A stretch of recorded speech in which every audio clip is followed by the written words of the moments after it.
First things first, gentlemen, how are you? Very well. Thanks for having us Yeah, on. good. Well, thank you for taking the time. So before we get into the new album, I'd like to jump back a little bit to the previous album because it has been quite a while, 2018, I believe. Um, what what is your recollection of who the identity of the band or who you guys were back then? I definitely, I suppose, factually a much younger version of the academic, and then I think naturally a more, yeah, we were more youthful, more probably more immature, to be perfectly honest, more boisterous. Yeah, it definitely feels like this 5 years has kind of aged us into a different version of the band. It feels like Craig's been using the word pensive a lot recently, and I agree. It's a more thoughtful version of the academic now, and a more mature version than it was in 2018. Definitely. Let's think about the your rise to success in a way then, because it from the outside it feels quite immediate. Did it feel like that to you as well? No, I don't think so. Like we always kind of talk about the band as in it's never been like one massive thing. It's always been Mm. like a kind of steady incline, as if you were on like a treadmill. Like we were very naively put into the music industry. We were just like kids who wanted to play covers and music that sounded like our heroes. And it just very much just kind of domino affected. And every kind of couple of months was just like a little stepping stone here and, kind of a victory here. And it just gradually grew and we got these opportunities. And yeah, I think like it's been a kind of patient game where we've just been like ticking along, doing what we believe in and getting results and success from that in a slower process. So, but I can imagine for some people it does look, some people just hear a song on the radio and or your family see you on like TV at home and they think it's like overnight, bang, you're like loaded and you make loads of money. So no, I think the four of us are very grounded in our like friendship with each other, that we've always just kind of stuck together and kind of rode the waves of ups and downs to kind of get where we are now. Yeah, you allude to something interesting. Is there something about the industry, about being a musician that surprises you about going on tour? Is there anything that you didn't really expect it to be that way? I mean, almost all of it was unexpected because we were Okay. so naive. I mean, we started the band in 2012 or 2013 when Mm, we were all teenagers. sure. We didn't know how the industry worked. We probably didn't know what an agent was, what a publisher was, what like probably vaguely knew what management was. So yeah, almost every step along the way has been a surprise in some sense. And the thing about the music industry is it's changing so much. We wrote in one of our posts recently that like the landscape of the music industry for this album versus what we experienced in Mm. 2018 with the debut album, it's almost unrecognizable in the same way that in 2018 it was unrecognizable from 2012 or 2013 when we started the band. So you just have to stay light on your feet and constantly adapt and kind of take the surprises as they come and just try and roll with the punches.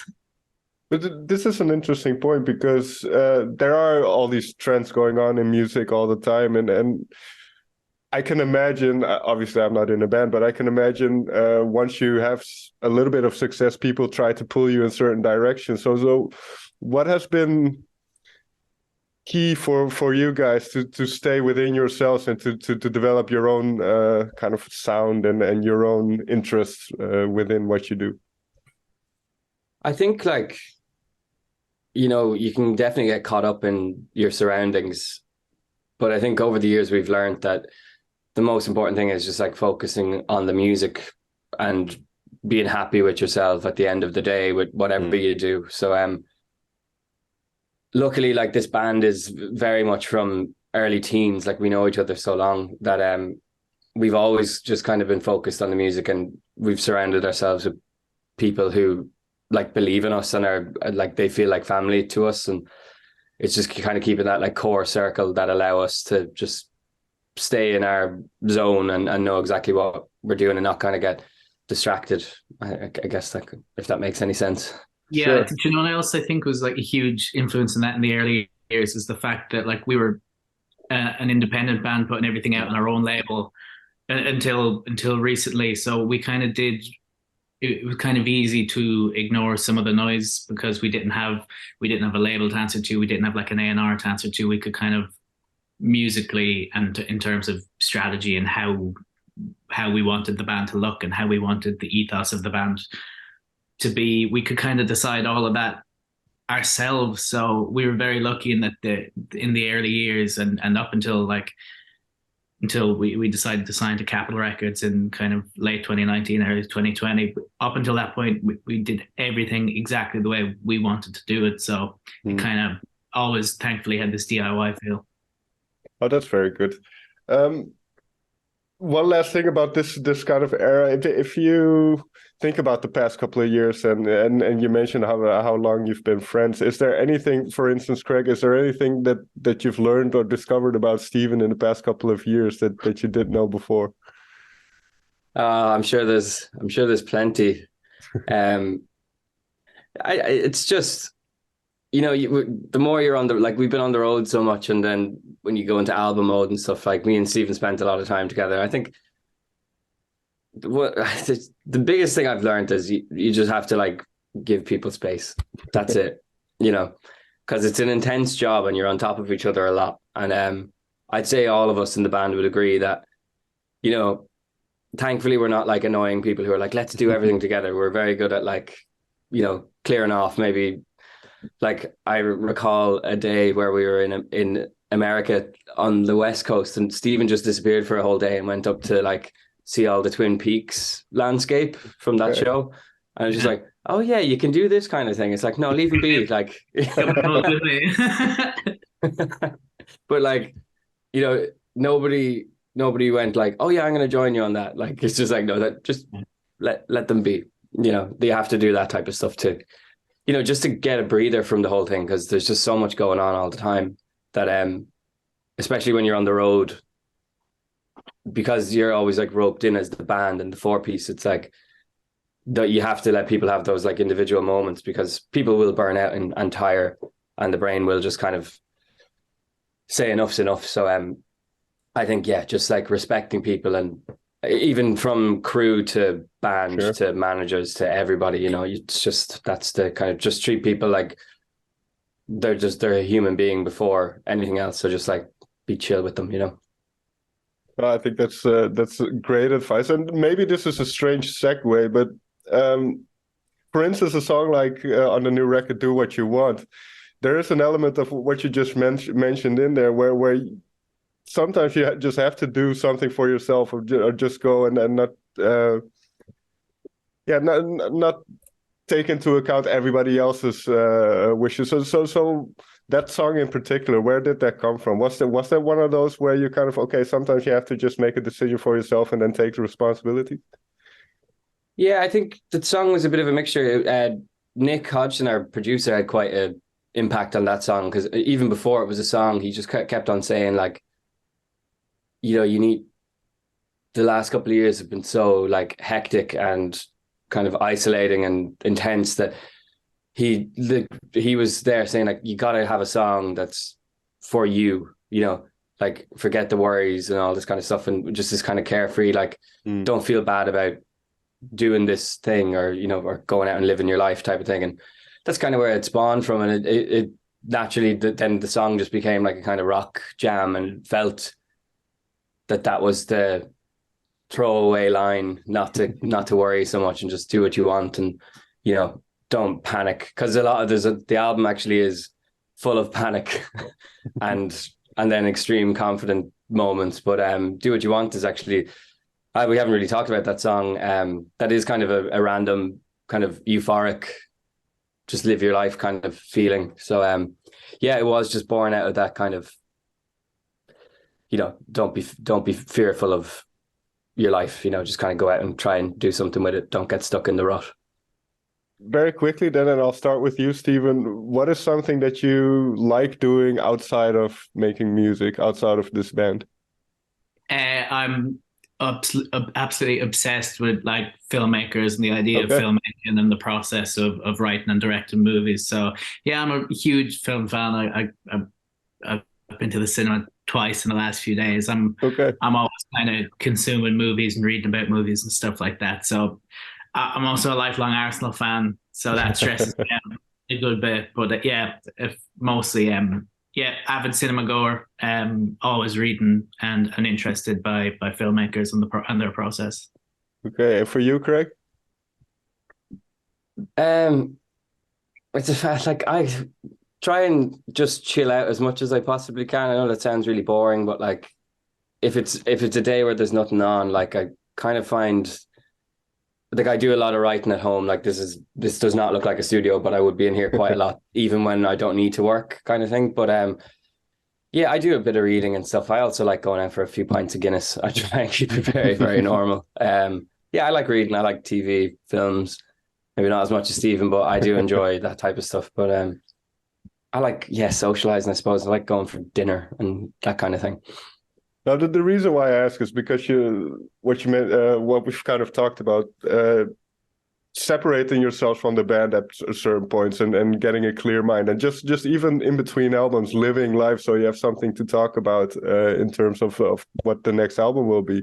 So were there certain, I don't know, conversations amongst you guys in the band before this album process started up, or what's the approach, so to say? Because we did have to deal with a global pandemic as well. Yeah. The thing about us and our second album is that between the first one and this one, we released 2 EPs. Mm-hmm. And so we kind of got a lot of ideas out of our system. And the second one of them EPs, Craig produced entirely by himself as like a bedroom recording thing. So we had the freedom to kind of try different, maybe, you know, genres and different tastes and different tones between them 2 EPs, so that by the time we started to emerge from this global pandemic and we realized that it was finally possible to record an album with the possibilities of releasing it in a way that we wanted to, by which I mean being able to tour the world and bring it to like fans and stuff like that. By the time we arrived, we had a really healthy amount of songs and a lot of healthy ideas for what we wanted the second album to look like. And maybe we had gotten some of like, I don't know, we had gotten some like bad ideas out of our system through the EP format as well. So I think maybe in a way that was a blessing to the process, that we gotten kind of 2 mini albums out of our system and we're ready to embrace like going into a studio and doing a full album. I think it made us really excited and really like, yeah, like we love the album format. We think we always have, we always will. We think it's a really big deal. So yeah, it's just like we had a lot of time to ponder what this album was going to be. So when the time came to finally do it, I think we were confident in a way. And then that's interesting because when I listen to the album, it does feel quite cohesive. So is that a point of emphasis then to try not only sonically but perhaps thematically to kind of have a through line throughout the album? Yeah, I think the whole thing that we kind of knew about the album was that, as Stephen mentioned about the EPs, they were very like experimental in terms of the limitations we had to kind of pull things off. But the one thing we knew at the album was that we wanted to go to one studio with one producer and just kind of work in a blocked off amount of time and get something done.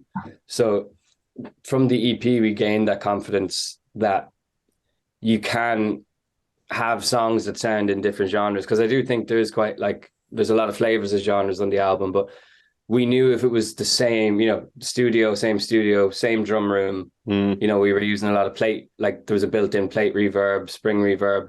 So we knew if we limited ourselves to that environment, there would just be a natural kind of cohesion. Because we're all playing, you might be playing different guitars and stuff, but it's all happening in the same room. So that kind of sonic cohesion was easy enough to achieve because we were very much manipulating the studio as like the fifth element of outside of the 4 people in the band. And then thematically would have been the harder thing to make cohesive because the songs are quite scattered. They're a little bit all over the place, and it trying to find the narrative of where it all, because some songs they can just, if you put them side by side, it can be really difficult to kind of make sense of it, but they do, because it's the four of us, and you just have to kind of lean into it. And Stephen, you were talking about how much you like building the track list. Like I found that probably the most stressful part of the whole thing was when it was all done, and we had to run it in an order, and I couldn't make heads or tails of it. Like, it was just like an extremely difficult process, because there's songs spanning from maybe just like a year after Tales from the Backseat to literally written a week before we booked the studio. But what's the challenge then to kind of sequence them in a way where there's kind of this chronological development? Because as you mentioned, well, you were quite a bit younger when those early songs were written, and now you are in a way different people. So do you see, if you go down the album's track list, do you feel that evolution in the songs as well, or wasn't that a focus? Yeah, absolutely. I think this album is, to me, it feels almost nothing like our first album. Okay. I know it's still the academic, and it's still Craig's voice, and you can hear elements of our musicality that you recognize, but it just feels like such a long time had passed, and that we're such different people now. We're different songwriters now, different musicians. We're the last 5 years has had a massive effect on our lives. So I think I would hope that it feels really different to the first album for people, and that it feels like a very natural progression for the academic, but quite a big progression from the first one. This idea of where the band is, and in terms of kind of the themes on the songs, kind of going through that uneasiness in terms of identity, and then or just the way you look at the world, and then finding confidence in the things that you do. How has that process been like for the band, especially in a time where you couldn't play? Yeah, I mean, definitely over the last couple of years, I think that's when we say like this project is a more mature version. It just is, because life was extremely difficult over the last kind of 3 years, I'd say. Like, there was a lot of like kind of relationship difficulties and location changes, and we were all just kind of going through it all at the same time. And it just, I think naturally that seeped into the songwriting, but we didn't want to be so like, I think naturally we never want to be doom and gloom about the whole thing. That's kind of, I think there's like a requirement in the academic to find some kind of hopefulness and positivity in it. And like, I think the first album has a lot of positivity and a lot of confidence, maybe more confidence and positivity. But this time around, I think I don't know how to describe it, but I think in the songs we wanted to maybe get a bit better at like ending the story, not having it so ambiguous, and very much so getting your personality out in the song and saying, I understand how I feel in this situation. Whereas first album I felt was just very he said, she said, what are you gonna do about it type of thing. So I think in this album we were trying to be a little bit more nearly like short stories within a song, and I think it's still a learning practice, but that's kind of where we were trying to like display that kind of confidence of where we are as people and as songwriters as well. With that in mind, then, like you mentioned short stories, and maybe this is particularly interesting for you then, Stephen, but do you have visual images, kind of like little short movies, or does that pop up whenever you write songs? Is there a kind of, how would you put it, a visual aesthetic to it, or a certain... I've always considered us like a really kind of visually strong band. I don't know if that's for me to say, but it's like I think our music videos are like really good, and we're so thoughtful about the artwork and how we present the band live and stuff. So I think there is like a really strong visual element to the academic that I hope people buy into. And then in terms of like visuals when actually doing the songwriting, I think that's a bit more like chaotic, but like again, it's like this is kind of an album about how crazy and how difficult your 20s can be. So I think it's absolutely allowed to be chaotic. I think that's absolutely fine. I think, yeah. But no, it's the visuals in this band has always been a huge thing for us. But I don't know if I'm a really strong visual thinker during songwriting. I don't know about you, Craig. It's more so after the fact, or maybe during, not exactly in the moment. Yeah. Yeah, maybe in the songwriting, like not even when you record it, like just when you're sitting down, and I think because you're trying to like create like a kind of landscape with a storyline, and Mm. you're decorating it lyrically. I think we definitely got like there's a couple of songs of the album, like Rain was an example of where me and Stephen were very much trying to like make you be able to like smell the room, or like if it rained, you could tell it rained type of thing. Like that's we were trying to kind of get this cold morning type of thing. And I suppose that's quite cinematic, and we're in our heads we were probably seeing a world. But that This that is your that life as then well. changes. Yeah, I find This Is Your Life really cinematic with all the lyrics of, like, you get yourself a job, buy yourself a car, can just that whole, Right. again, similar to what we were talking about with Do What You Want, that idea of getting stuck in the rut and just this fear of finding yourself caught in the rat race. To me, that's quite a visual song, but Yeah.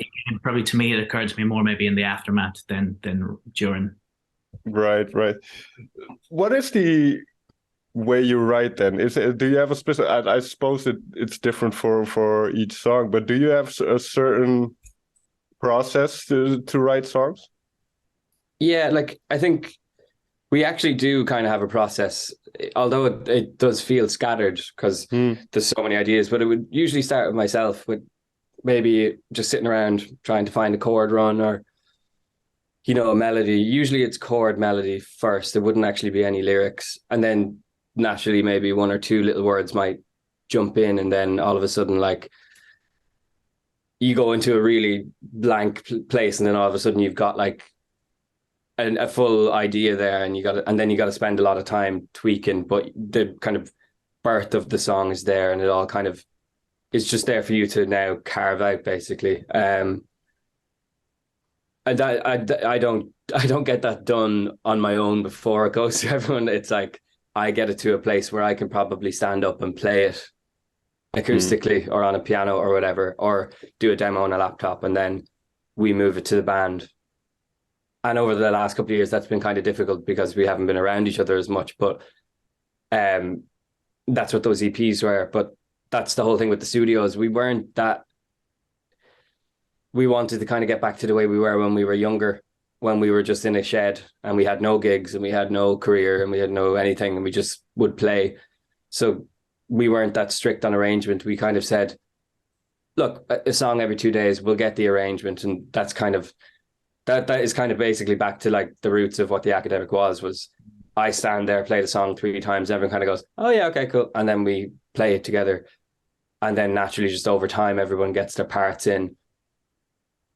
So that is basically the process. Myself to the band, and everyone does their job and their pieces, and we go back and forth on it, and we eventually end up with something. The thing that's different is we are a lot better on our instruments now, and I think we can take a song a million different ways. Where when we were younger, I think you'd agree, Stephen, we were very much just like 8 notes on the bass. Yeah. Craig's definitely going to do like a stabby guitar thing, and it's going to be. We all had our trick, but now we have tons of tricks, and we're not afraid of different instruments, and maybe not having the guitar in. Maybe it's just a pad and Matt on lead guitar. So that's the kind of exciting thing is learning ways that you can do it differently. And like I'm already super curious as to what will happen going forward now when we try and get into album 3. Yeah, I think that was my initial idea when I heard Rain Keeps Falling as well. That the initial kind of drumming pattern, which sounds like it's a pad, like it's not a actual drum set, and all those little textures that give a song its identity, I suppose. When it comes to the lyrics then, because you mentioned initially you don't have lyrics yet, and I suppose you're all somewhat of the same age, you go through the same stages in life. Do you discuss kind of what it is to be a 20-year-old in this modern world? I think we do.